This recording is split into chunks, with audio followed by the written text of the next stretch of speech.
mikvaot.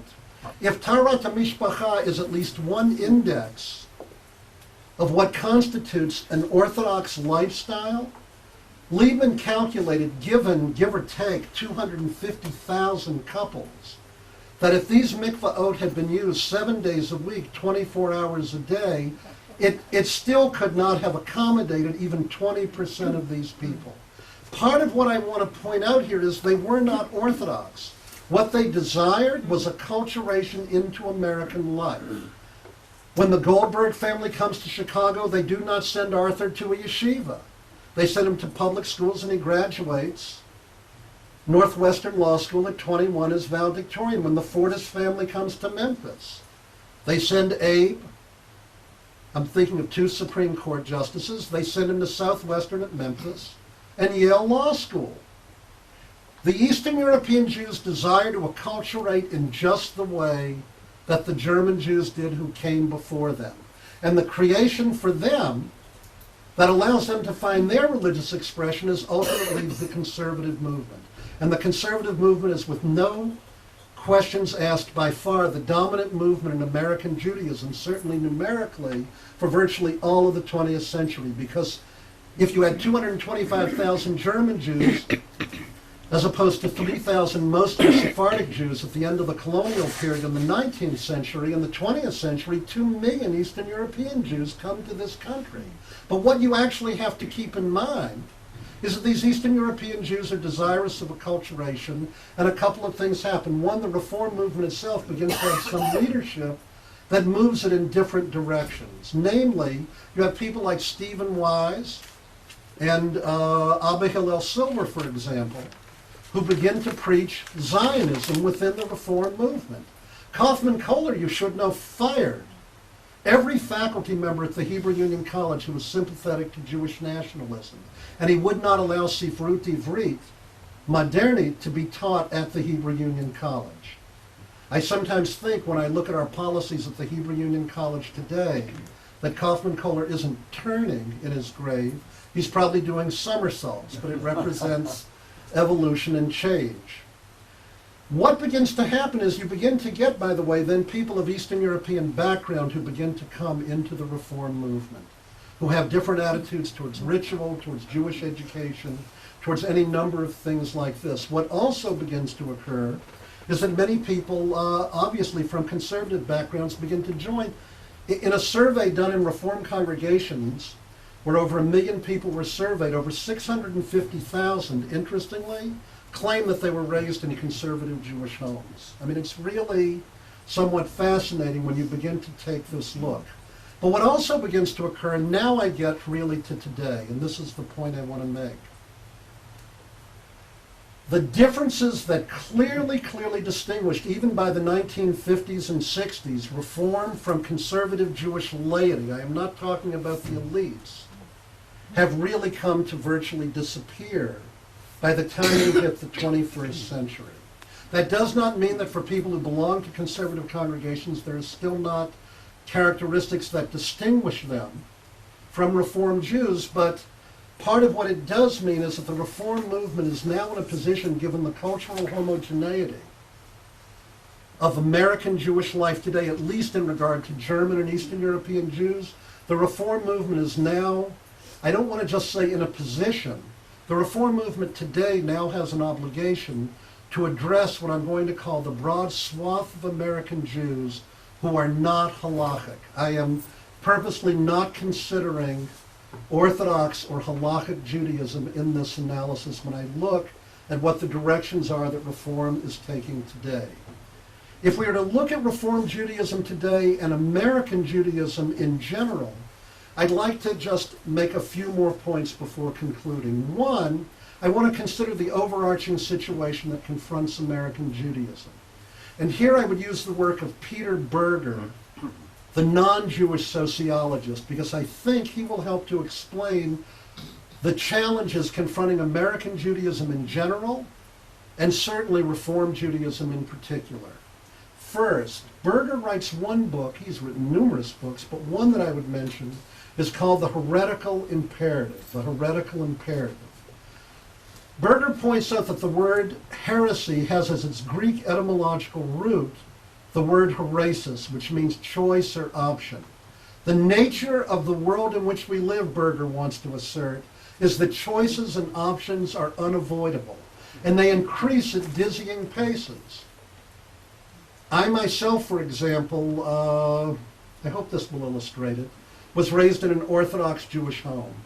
If you had asked my father, how will you feel if David becomes a Reform rabbi, I can tell you what he said, but I'll let my father rest in peace. I won't go into all of his reactions at the moment. But if you had said to him in the 50s and 60s when I grew up, is it possible that David would become a Reform rabbi? He might not have liked it, but he would have said, well, yes, it's possible. I know that such things exist. But, and I should tell you, biographically, my wife is a rabbi. If you had said to my father when I grew up, will David grow up to be a Rebbitzin? That would have been beyond his imagination at that time. We live in a world where there are numerous choices and options open before people. And what is it that occurs in a world of an heretical imperative? What occurs in a world of an heretical imperative, and now I go to another of Berger's books, he entitles it The Homeless Mind. In a world where people have numerous options, infinite options, quite literally open before them, how do people find a sense of being at home? As Arthur Hertzberg, my teacher, used to put it, part of what modernity does, modernity is the solvent in which tradition dissolves. Part of what modernity means is that people who were formerly chained to tradition or informed by tradition, and for whom tradition would be a taken for granted part of life, are no longer compelled to observe that tradition at all. And therefore, in the United States today, the fastest growing Jewish denomination, the Tsa'ari Harav, are unaffiliated Jews. That is the fastest growing movement in American Judaism. But Berger wants to point out the following, that in a world marked by a homeless mind, people also desire to find a home. This is what I love about sociology. You can explain everything. On the one hand, you have rates of non-observance that are record within the United States today, and simultaneously other people want to come home. Look at the situation of American Jews. There is no group of persons in the United States who are more demographically mobile. If you look in Los Angeles, Phoenix, Dallas, Miami, Phoenix, Arizona in 1970, give or take, had maybe 20 or 30,000 Jews. Today, Phoenix, Arizona, more than 100,000. Los Angeles, where I lived for 23 years, had give or take 100,000 Jews in 1950. Today, over 600,000 Jews live in Los Angeles. These are brand new communities. What does it mean?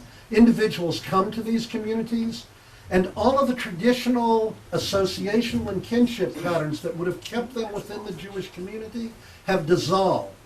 On the other hand, this then means, on the one hand then this means they leave the community and they do not affiliate. But on the other hand, there are individuals who come to the Phoenixes and Los Angeleses of America, and the first thing they want to do is to find a place to be at home. There was a very popular TV show in America called Cheers for many years, and the theme song said, I want to go somewhere where someone knows my name. People want a community in a world marked by an heretical imperative and by a homeless mind. What does all of this have to do with reform? It means that what we now have in America is a basically cultural homogeneous, very well-educated American Jewish population. And the differences that formerly marked for the children of immigrants these distinctions between Reform and Conservative Judaism, which is to say the non-Orthodox Jewish population, has virtually come to disappear. The task of the Reform movement, as I see it today, is to address all of these Jews. All of these Jews. And on the one hand, one way in which it is done is what one might call a return to tradition, but it is not mutar or asur. It is a sense of how is it one looks at the tradition in a world marked, as Arnie Eisen and Steve Cohen put it in their book, The Jew Within, by a sovereign self. How is it that you're able to look at the tradition and say that the tradition has elements of meaning that can help to guide individuals as they go about the task of looking for spirituality and the attempt to create a home in a world that is otherwise homeless, in a world marked by individualism in a way that I think would be somewhat alien to persons living in Israel, where Jewish existence is a much more collectivist kind of entity.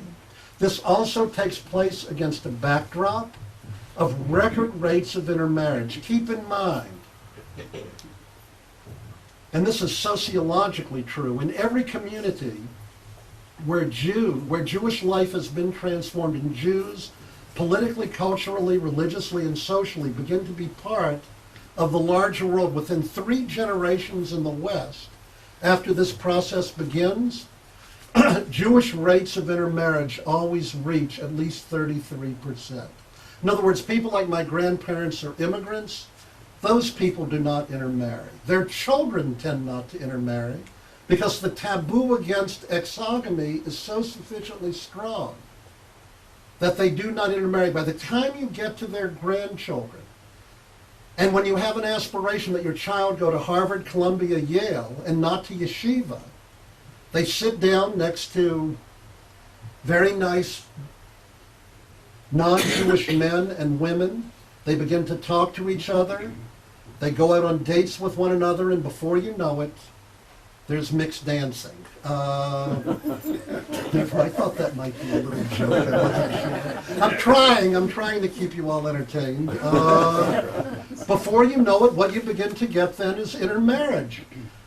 Note that in an America that's marked by a homeless mind and this kind of individualism, the interesting thing is that people intermarry and don't leave the community. In other words, in Germany, when I studied in the 19th century, intermarriage was tantamount, in quotes, to apostasy. People intermarried and they left.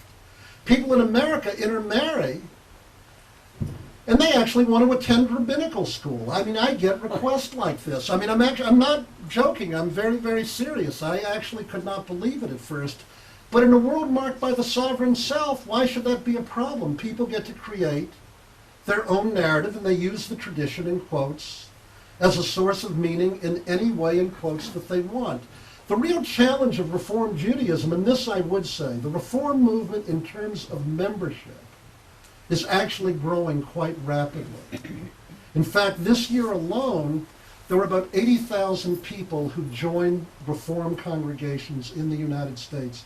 In a world marked by intermarriage, by the heretical imperative, by cultural homogeneity, when these people do affiliate, they tend to affiliate in numbers almost 2.5 to 1 for people below the age of 40 with Reform than with any other movement within American Judaism.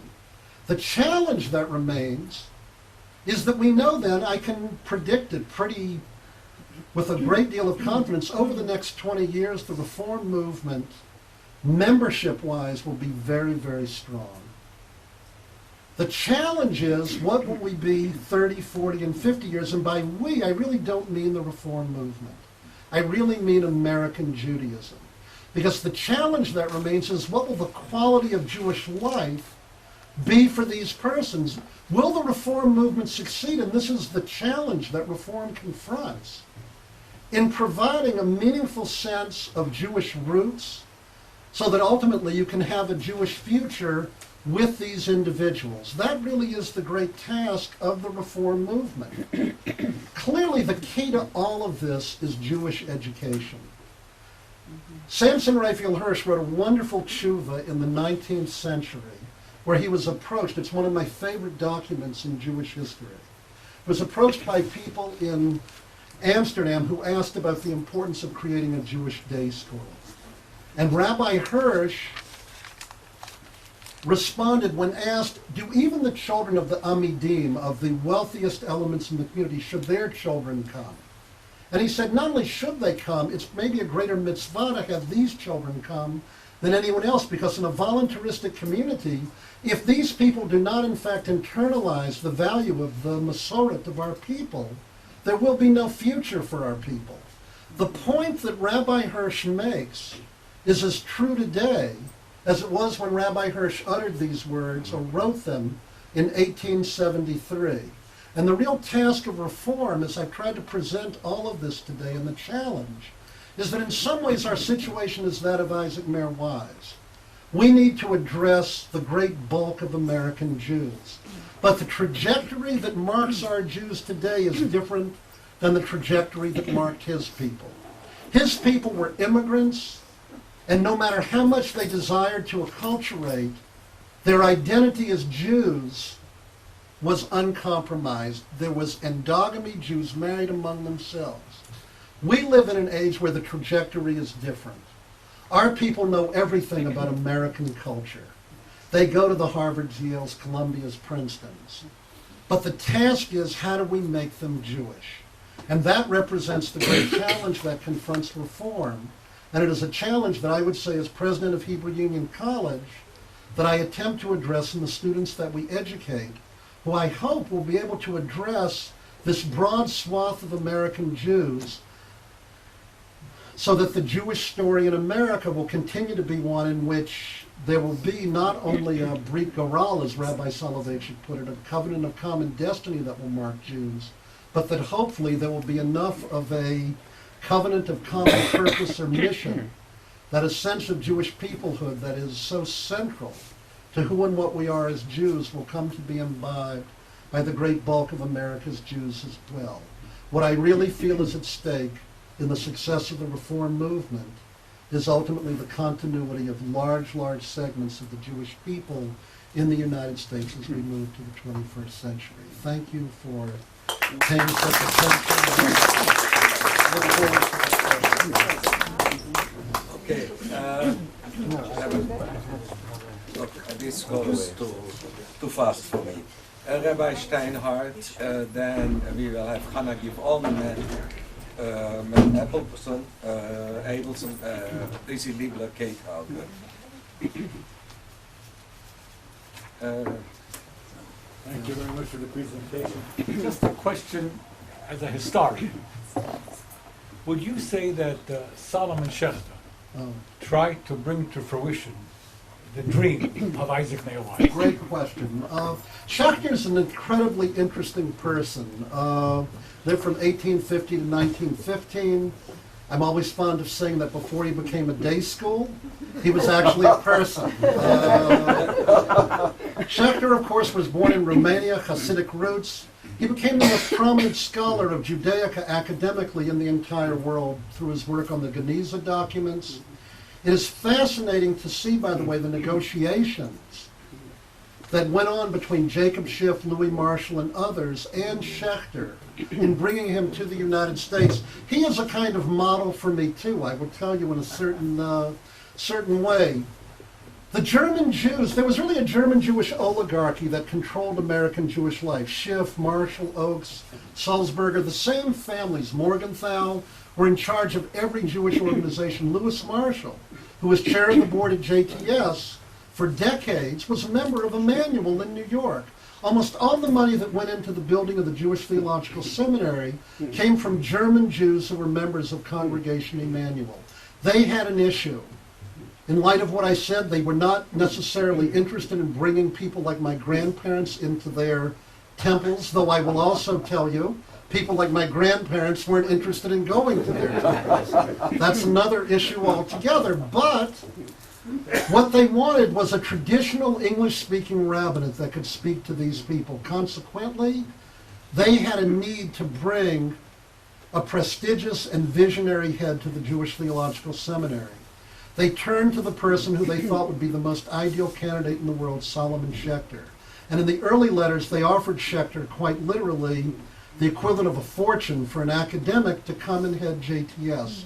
What I admired about him was, he said, in effect, I'm paraphrasing this, I'll take the salary, but you're going to have to give me a building, you're going to have to give me a library, you're going to have to give me scholarships, and you're going to have to let me buy a faculty.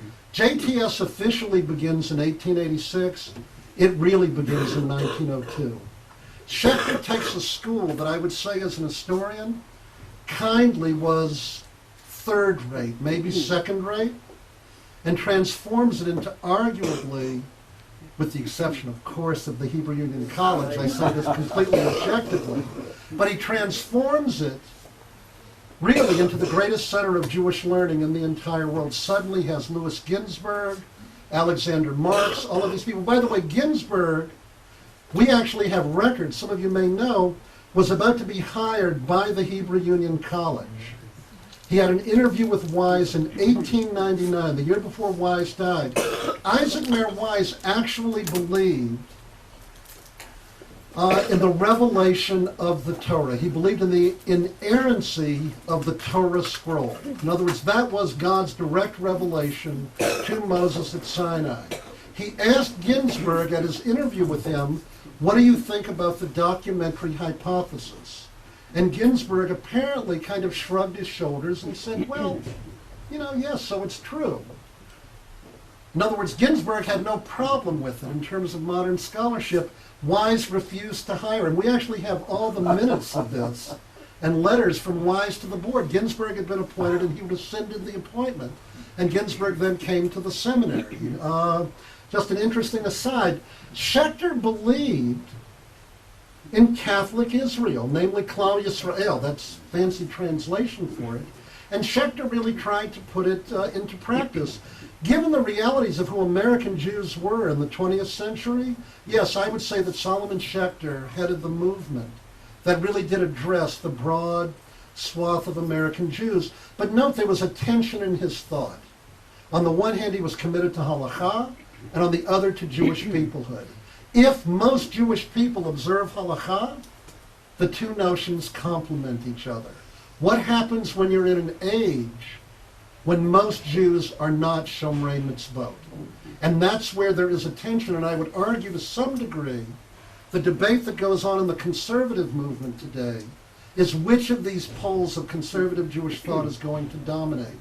And I think, I don't know if he would put it this way, and I will tell you, Ismar Shorish was my teacher. I have great respect for him. When I first became president of Hebrew Union College, one of the first things I did was invite him to deliver the graduation address, and we awarded him an honorary doctorate. But I think I would put it this way. Not only people like Rabbi David Novak, but people like Chancellor Shorish would basically say, I think the following. Jack Wertheimer, I think, would speak this way. Conservative Judaism is about, in large measure, halakhic Judaism. If individuals are not going to observe halakha, however it would be that you would define it, and you do not see that as the essential or central characteristic of Jewish life, you're not going to send your children to Schechter schools, Ramah camps, observe kashrut, etc. Let these people become what, in effect, they genuinely are, Reformed Jews. On the other hand, I think you have people like David Lieber or Harold Schulweis who would say, no, Catholic Israel. It isn't that either group denies the other part of the equation, but the question is, where do you put the dagesh? And I think people like Rabbi Schulweis and Rabbi Lieber would say, no, it really is Jewish peoplehood. We have to, as it were, ein gemishut kagemishuta shel halakha. There's nothing as flexible as halakha. We have to, as it were, interpret halakha so flexibly that it really will bring and allow us to address this broad, vast array of America's Jews. So that's really a rather lengthy answer to what I think is a great question. But the problem is that today, so to speak, the conservative movement, in my opinion, I'm trying to speak academically, isn't situated as it was in 1900. And hence, even when one of my very best and closest friends, Arnie Eisen, comes to be head of the seminary, I do not know if anybody could or would even want to reposition the conservative movement in such a way that it would genuinely be able to address the vast majority of American Jews. It will be interesting to see how Chancellor Eisen will really attempt to lead the conservative movement in years ahead. By the way, I would add parenthetically here that there will be more joint activity, shitufei pa'ulah, between Hebrew Union College and JTS than at any time. And for whatever it's worth historically, there really has never been a time in American Jewish history when the heads of these two institutions have been the closest of personal friends. And in fact, his wife, Adrienne Levine, has just been appointed to the faculty of Hebrew Union College, and she's going to be a professor of Bible at our New York campus. Connor? Oops. Thank you so much for today. I had a two-pronged question. As a Jewish educator who taught in a Reform day school for many years, it was very pleasing for me to see that the kashrut and other Jewish customs were part of the curriculum. I understand that some traditions have been returned to HUC as well, the Yes. kashrut, etc. Yes, Am I correct? yes. I'd like to know. Don't tell my board. No, I'm just kidding. I'd like to know, to segue into something else, of course, Jewish education is really so important. How does one keep Jews in the United States, as we're many splendid people, how do we keep them interested in Israel? We feel so isolated here geographically, and the emotional isolation from a large Jewish community is really devastating. Okay. First, I should tell you that Hannah Givon, I have 5 children, was one of my children's teachers. So, in fact, the best. And this son has subsequently, he's now a Jewish educator himself. He graduated the University of Judaism. You can see I am a very successful recruiter for the Hebrew Union College. People will sometimes say, and he was actually in the rabbinical program for a time, and he studied with someone's child at the University of Judaism, who's in the room here today. People sometimes say, oh, were you disappointed that he went to the University of Judaism? And I'll say, all my children should rebel in this kind of way. What you point to is what I think is really one of the greatest problems in American Jewish life. I mean, the issue in some sense is, in a Judaism that's marked, as Eisen and Cohen put it, by the sovereign self, how do you give people a sense of Jewish peoplehood? How do you give people a sense of what it is to be rooted in a tradition? I obviously am not a halakhic Jew, and I think that pluralism is endemic to the modern situation, and I have no problem with it whatsoever. The issue is, how is it that you get an individual to feel that they are somehow part of a people? Particularly in a country like the United States that is so individualistically oriented.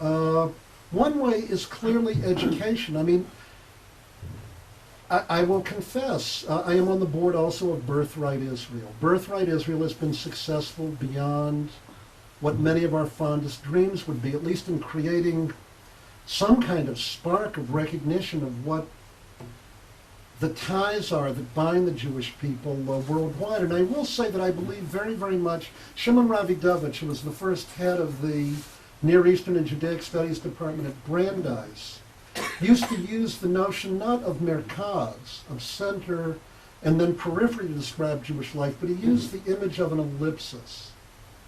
Professor Ravidovich meant by that with an ellipsis there's no beginning and no end. And of course he wrote one of his famous books is Bavel v'Yerushalayim, namely, as it were, the diaspora and Israel. And his point was to say that our fate as Jews and our sense of peoplehood needs to be intertwined. I think what we need to do is to create more and more Israel programming in the education that we give children. We have to emphasize Israel as a crucial component. As president of Hebrew Union College, one drisha, one requirement that we have at the college, and unlike other seminaries, I'll even say we have no committee on appeals or anything else. No one can become a Reform rabbi at the Hebrew Union College who does not spend minimally a year in Israel.